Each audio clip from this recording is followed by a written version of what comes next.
I look great, but it's still a performance. It's all performance. Because it's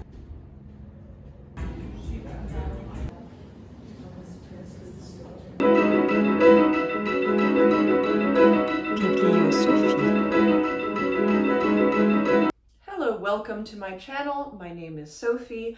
I'm coming to you from this throne because why not? I wanted some aesthetic variety. If you could see what it has taken for me to prop up my phone to film myself, you would be appalled. But this is what I do for you and for aesthetic purposes.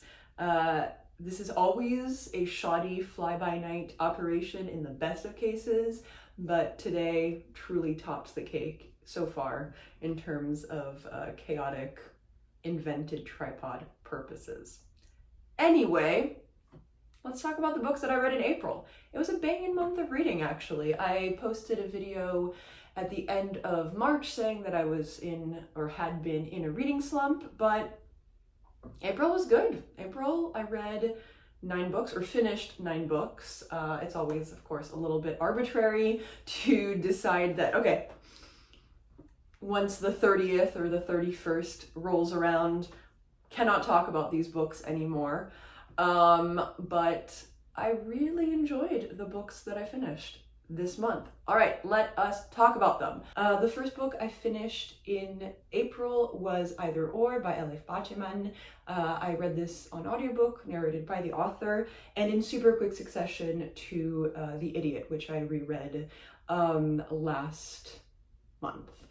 In fact, I finished Either Or, I think maybe on April 1st or April 2nd. It almost could have been included in my March wrap-up, but technically it falls in April, so I'm talking about it now. This is the sequel very much to The Idiot. We are following our heroine from The Idiot in her second year at Harvard, and there are a lot of the same themes of coming of age and trying to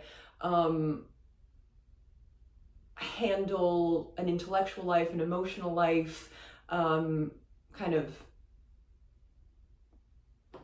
figure out the balance between the two of them and the leanings of both of them, what she feels, what she thinks, her trying to find enthusiasm in things, being kind of disaffected and disabused of some of her naivete from her first year at Harvard, relationships with friends and lovers alike, a nascent sex life. It was really funny, which I think was further heightened by listening to it on audiobook. I really recommend both The Idiot and Either Or on audio.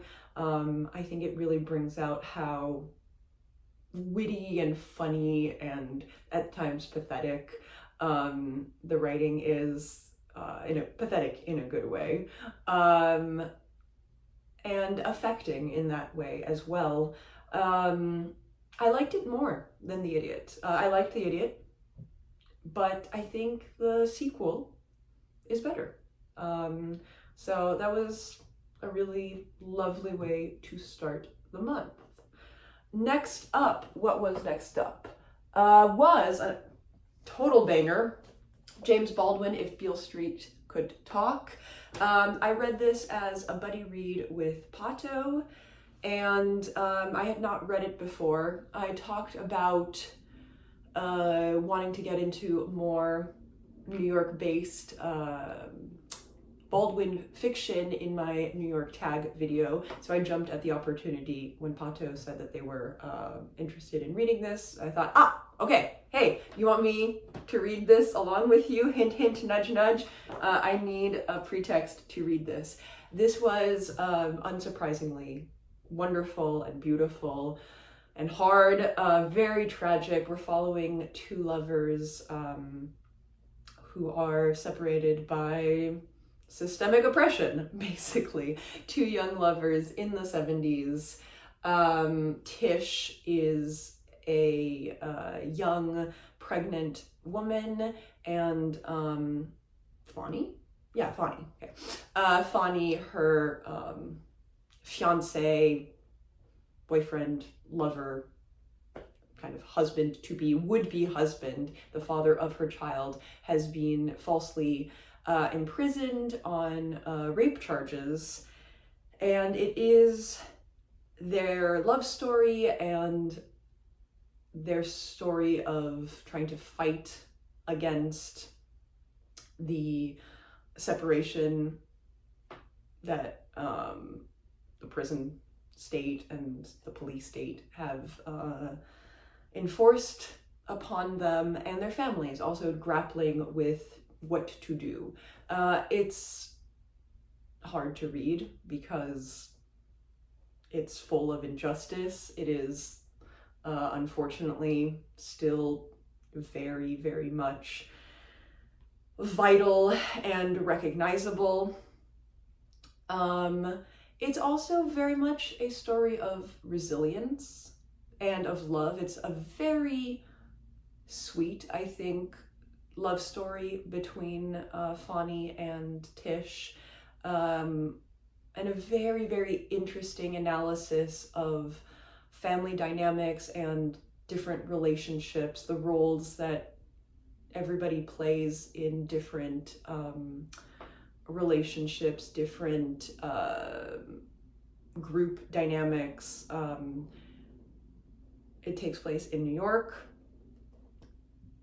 and you can definitely feel the city in this.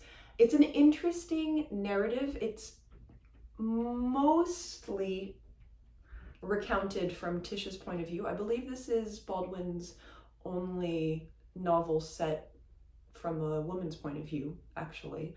But it also kind of veers in and out of almost a third-person omniscient character, or non-character rather, omniscient narrator, excuse me, and Tish's point of view more internalized.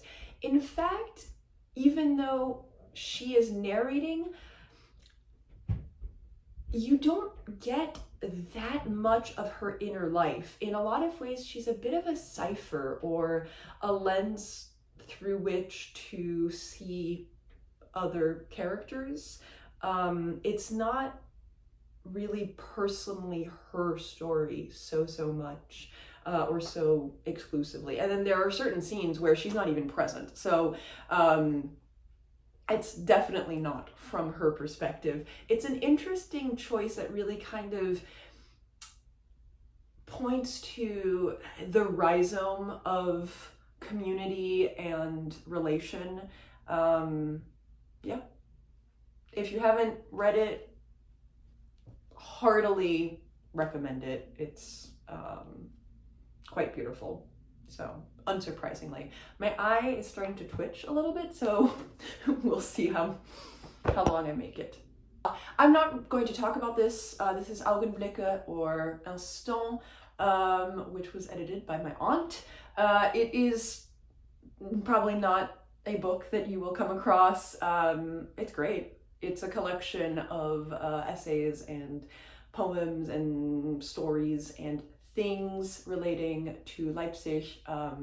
All of them are both in French and in German.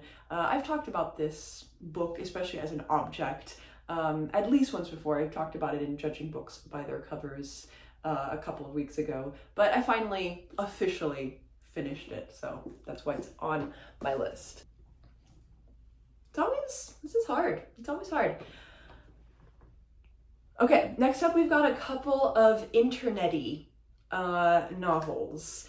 I listened to YN by Esther Yi as an audiobook. This is the story of a woman living in Germany who becomes totally obsessed with a K-pop singer.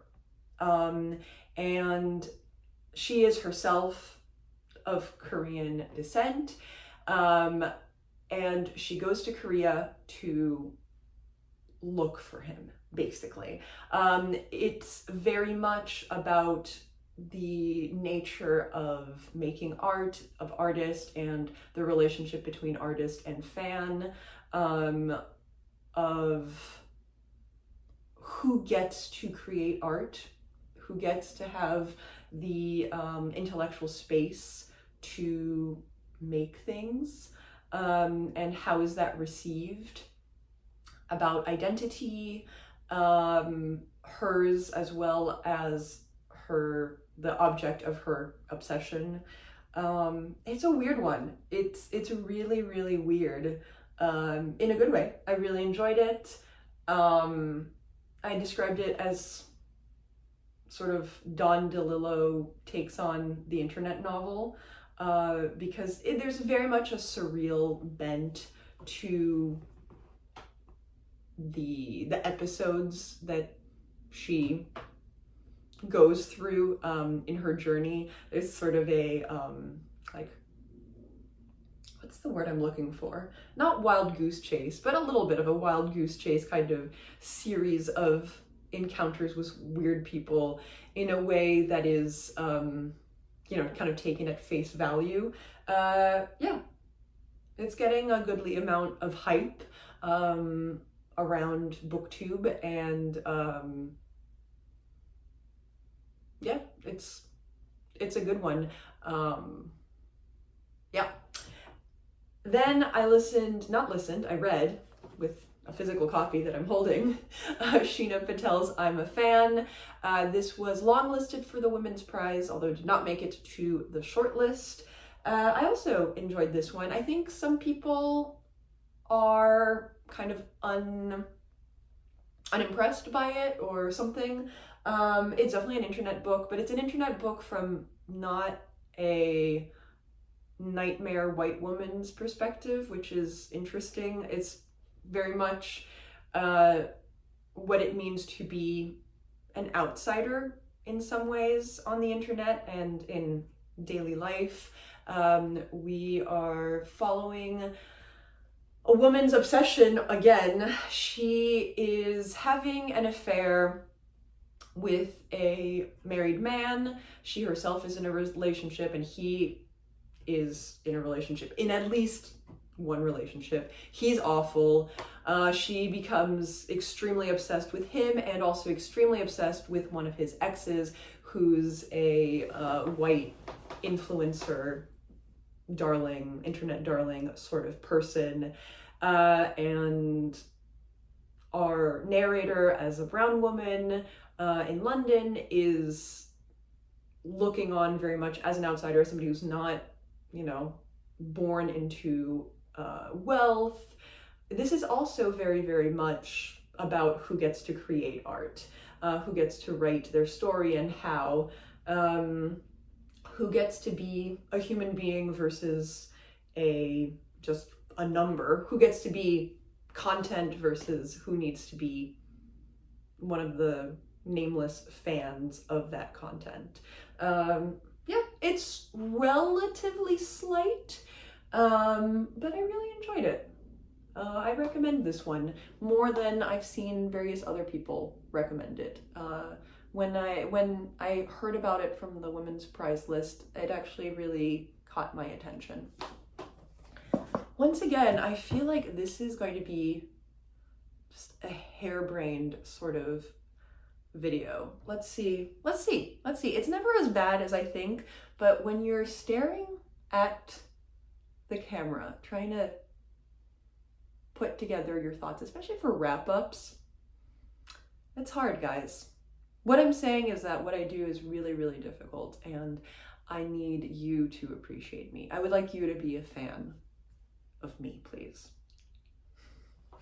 Then all of the other books for the rest of the month I have actually talked about at pretty relative length in a vlog, so I will link to that. Look into it for more detail, because I do talk about everything quite at length. I read Magda Szabó's Katalin Street, translated by Len Ricks. Loved it. This is following 3 families in Budapest, starting in the 30s and going all the way to the late 60s. They are all connected by, excuse me, the title street of the book, Katalin Street. They are all living in 3 contiguous houses on Katalin Street. And it is the 30s in Budapest, and then it is the 40s, and then it is the 50s, and World War II happens, and it deeply affects all of these families.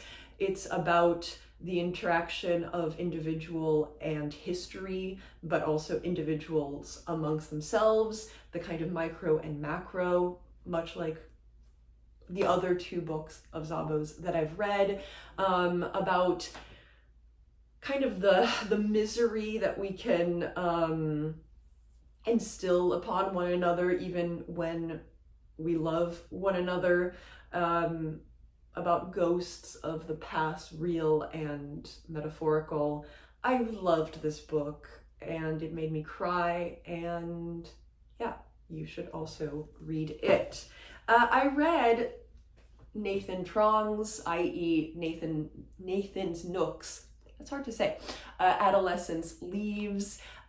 This is his novella, which is sort of a loose verse series of memories, senses, thoughts. I found it really lovely and I recommend it.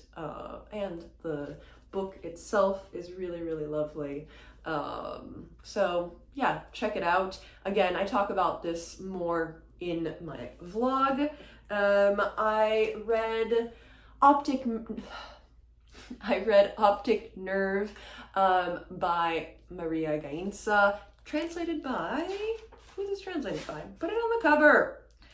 Thomas Bunstead. This is also very, very episodic. It is a series essentially of autofictional essays in which our narrator interacts with art and her memory. And so different episodes in her life, there, you can see the cover better, episodes in her life are the jumping off point for analyses of specific works of art and vice versa. Her looking at and contemplating the works of various visual artists interacts with her memories and her life experience. It doesn't really come together as one larger narrative, but that didn't really bother me. I think it is termed a novel, yes, which, okay, why not? It felt more like a series of episodes, I guess, tied together by a theme. Yes, if you like art and if you like kind of thinking about art and thinking about self and memory, this is definitely the kind of book for you, and therefore the kind of book for me, because I definitely like those. And speaking of personal narrative and interaction with art, but in this case specifically with writing, and speaking of books that are made very much for me, I read A Horse at Night on Writing by Amina, Cain, which I really loved. This is a series of essays or episodes about writing and writers, Cain's own writing and her reading of other writers' work, sort of a writer's journal, and it is beautifully written. She herself is a really wonderful craftsperson of words, and also obviously loves the words of others. So for somebody like me who loves to read about writing and reading, I mean, this is my catnip. I've been meaning to get to this book for a while, and I'm glad that I finally did. Yeah, that closes off a good April. Overwhelmingly fiction. In general, this year I realized that I've been reading a lot of fiction, which is relatively new for me. Usually I do about half fiction, half nonfiction, but this month has been almost exclusively fiction with the exception of A Horse at Night in terms of what I've finished. Admittedly, I am always reading various articles and papers outside of what I talk about on this channel, but still, I am realizing, what I was realizing while I was listing out the books, that it's a lot of fiction. Okay, great, cool, love it. Or sometimes kind of barely fiction. Yes, I would love to know what you read in April or what you're reading now. If you've read any of these books, do you have hot takes on what I've said, what I've read? Yeah, thanks for joining me. See you in the next one. Ciao.